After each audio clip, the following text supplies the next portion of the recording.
Cúndé agus cahar ó Cliath atá Toghcháin bhlá Cliath dos na Toghcháin Eorpacha. Tror is fithe atá seasamh go cheir Físeán.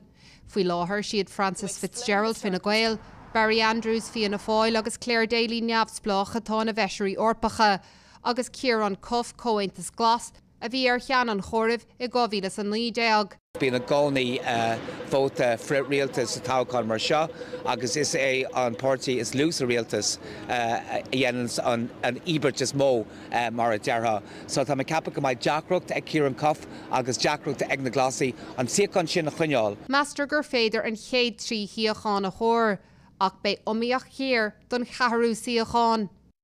Tá mé ag súil go rachaidh an chéad trí Físeán go Lynn Boylan ó Sinn Féin, Regina Doherty ó Fine Gael agus Barry Andrews ó Fianna Fáil. Beg trid mór an sin don Físeán déarnach. Tá an eiti dheis agus an eiti chlé plódathe. San Amsir bhí caite, bhí a gcónaí duine a tháinig ón eite clé, ón eite tradition de clé mar dear, an eite bhog clé, agus tá a lánach up san omíocht, tá Sinead Gibney, tá Éon O'Riordan, Ciarán Cuff, agus Beiger, Claire Daly, agus Breach Smith tá beaganín níos fuide ar eite chlé. Agus tá siad scuilte ba daoine ag aistriú vótaí ó gcuine go gcuine a cailtar vótaí ar mbealach sin. So beidir bhfuil nomad daoine ón eite clé ag seasamh. Agus an dúirt an rud ceann céanna rá faoin eite dheis. Be gachéan fecant ar Niall Boylan an iarthóir atá seasamh de Independent Ireland. Is duine aitheanta bhí locht leanúna ag a chláracha radio agus I dúshlánach agus chunspóideach an héin.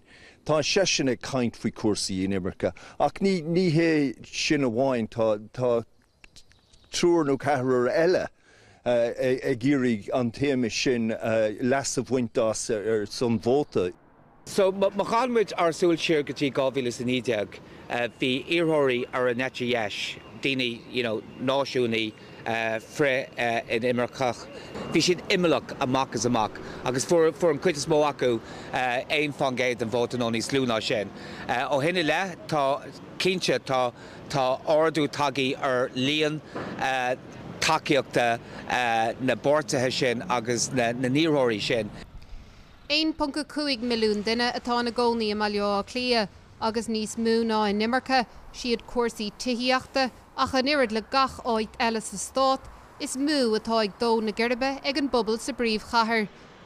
Cuimhidí Lion nuacht TG Cahar.